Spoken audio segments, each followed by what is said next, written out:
So, as everyone knows by now, Ironeye is the easiest Nightfarer to use in Nightreign, and that is why I love playing with him so much. I can just turn off my brain and defeat every Night Lord without even trying. It is amazing. Even though he's very easy and overpowered, there are still some tips and tricks every Ironeye player should know, especially beginners. In this video I will go over the very basics of Ironeye's abilities, some general tips, best weapons, and lastly I will talk about Relics, which is probably what most people wanna hear, so stay tuned for that. Before I continue, I just quickly wanna say thank you for all the support. We are almost at 500 subscribers, and I think I will set a challenge for when I finally reach 1k subs. That will be to no-hit Mesmer the same way I did in this video, but with bare fists only. So pretty much a completely naked build. The entire boss fight would be like 3 hours of non-stop fisting, so if that is something you wanna see, then make sure to subscribe. That would mean a lot to me. Okay, let's begin. Ironeye is a character with very little health, but he has decent stamina and really high dexterity and arcane, which means that he is really great with faster weapons that have a high dexterity scaling, and because of the high arcane you can get a lot of value out of status effects like bleed and poison. Even though he can get a lot of damage with any dexterity weapon, it is best that you use bows, because they allow you to damage enemies from a safer distance, and Ironeye also gets a better and faster moveset with the bows than other Nightfarers. You can obviously use other dex weapons, and you should, just that his low health makes it risky to use melee weapons, but if you are skilled enough, then for sure go for it. Just like any other Nightfarer, Ironeye has 3 main abilities. The first one is his passive ability called Eagle Eye, which basically gives you an increased item discovery, so you are more likely to get better weapon drops from bosses, and this ability gets shared to all of your teammates if you are playing in co-op. And as far as I know, this ability stacks, so if you have multiple Ironeyes on your team, you will have crazy good item discovery. His character skill is called Marking, and this is probably the best thing about playing Ironeye. With this ability, Ironeye performs this leap, which not only deals damage but also has iframes, so you can dodge attacks with it. What this ability also does is that if you hit an enemy with it, they get marked. And marked enemies take 10% extra damage from all sources. If you deal enough damage to a marked enemy, they will get staggered for a brief second, and a chunk of damage gets removed from their health bar, kinda like a bleed proc. Another great thing about this ability is that you don't get any collision with enemies, so you can use it to dash through any boss. You should always just spam this ability as much as you can, because that 10% extra damage can make a huge difference in fights, and you can also use it to dodge attacks. It is also great to use it to quickly clear out groups of smaller enemies. You can dash in any direction, but you can also change directions mid-dash, so keep that in mind, it can be handy sometimes. The last ability he has is the ultimate, which is called Single Shot. Ironeye basically creates a big bow and shoots a massive attack, which not only deals a lot of damage to the aim target, but this attack also has a big AoE, meaning that it is great for clearing out large groups of smaller enemies. This attack also goes through pretty much everything, including terrain, so you don't really have to even think when using it. You can use this ultimate to also revive your teammates, especially if you line both of them up. This attack can be charged, but charging doesn't increase the damage, however it allows you to aim the attack. There is a reason you might want to charge the ultimate, but I will talk about that in the Relics section of the video. But yeah, the ultimate is great and it has so many uses, so be sure to use it as much as you can. There are many ways you can play with Ironeye, but mostly what you should do is just use the bow from a medium distance. Remember, the damage drop-off is quite substantial, so don't be too far away from your enemies, just be in a medium distance, where you can keep shooting the boss and you only have to dodge every now and again. The rest is just pretty much the same as for any physical damage Nightfarer, just go around to camps, forts, the big castle, churches, etc. Camps often have this rack of bows, which drops bows when you interact with them, so make sure to look out for those. Okay, now let's talk about the best weapons. First, I will talk about all of the bows, and then I will go into some other options.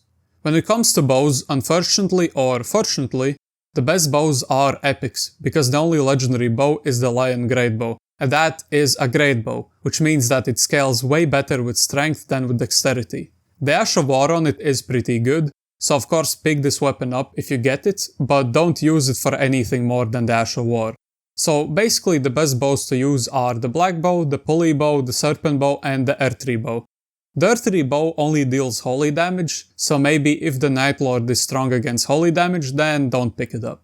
The serpent bow has low damage, but it does inflict poison, and because Ironeye has a lot of arcane, you will poison the enemy really fast. As far as other dex weapons go, all of them will work for Ironeye, especially if they inflict bleed or poison. Pretty much if the rarity is epic or legendary and it inflicts a status effect, make sure to pick it up. That is if you want to play with a melee weapon. Playing with a melee weapon will probably allow you to deal more damage faster, but again, because of the low health, it is riskier, so be aware of that. Now let's talk about relics. There are so many viable relics for Ironeye, and it kinda also depends what Night Lord you are fighting and what is your playstyle. That being said, there are a lot of general relics that I feel will work in pretty much every Ironeye build. So now I will go over some of them, and then show you my favorite relic combinations to use. Pretty much any relic that raises vigor will be great. For example, you can buy this relic from the Small Jar Bazaar, and it even has the same effect Malenia's Great Rune gives, which is that you can get back some health if you hit the boss after being damaged. You can also go for this one, which you can buy from the Collector Signboard. Both of these relics are great if you struggle to survive when playing Ironeye. Also make sure to find relics that lower the cooldown for your ultimate or the regular ability, because you want to spam those as much as possible. Also make sure to look for relics that give Ironeye another charge to his marking ability, because having 2 dodges at your disposal is just amazing. One buff that I suggest you avoid is the one that extends the duration of the weak point, which is the mark you give your enemies, because it is just kinda pointless. Most of the time you will deal enough damage to the boss before it runs out, so I don't know, personally I think that buff is very useless. Now let's talk about specific relic combinations that I suggest for most players. Of course you can modify them to your own liking, or if you are going against a certain Night Lord, you can change out a relic or two if you feel the need to. Right now what you see is probably the best relic combination for Ironeye. Now you might not have the blue relic I have here, because it is a random one I got, and it pretty much gives me another charge to my character skill, and also lowers the cooldown time. The red relic is really great, because what it does is basically insta-proc poison on any enemy hit with a charged ultimate. Well, there are cases where it wouldn't, but pretty much if the enemy can be poisoned, then with this relic the ultimate will poison it. And not only will the enemy get poisoned, but you also then deal 10% more damage to that poisoned enemy. And this relic also makes it so that you get your ultimate faster. And this is when charging your ultimate makes sense, because to poison the boss you do have to charge the ultimate. You can get this relic from the Collector Signboard, so make sure to get it. And lastly, the yellow relic gives a 5% damage increase for every Evergel cleared, and you can easily go through 2 or 3 of them during a run and get way more damage. This is a very safe relic combo you can get, it will always work. And if you don't have the blue relic I have, consider using the Knight of the Lord relic, which is really great. It adds a weapon affinity if you swap your weapon, and it also boosts damage, which is just great. You will most likely be using bows anyways, and switching bows is just easy, since you're always at a safe distance. You can also change the yellow relic to the Edge of Order relic, which gives you 5% more damage with the bows, and increases counterattack damage by 20% after using your ultimate. If you don't know, counterattacks are attacks which you land on an enemy while the enemy is in the middle of an attack. So if you hit them while they are doing any attack, you will do 20% more damage.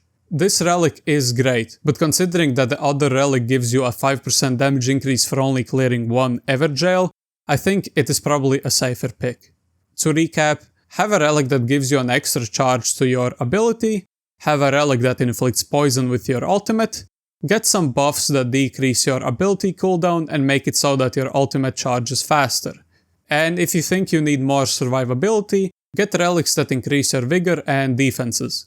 There are also relics that I feel are a must pick if you play co-op, for example the Knight of the Fathom, but if you are playing solo then there really is no point in using it. So yeah, that is about it. Ironeye is not difficult to use by any means, but I still hope you found out something new. If you have any questions, make sure to ask them in the comments down below, I will answer all of them. Anyways, I hope you enjoyed the video, if you did, press like and subscribe, see you in the next one.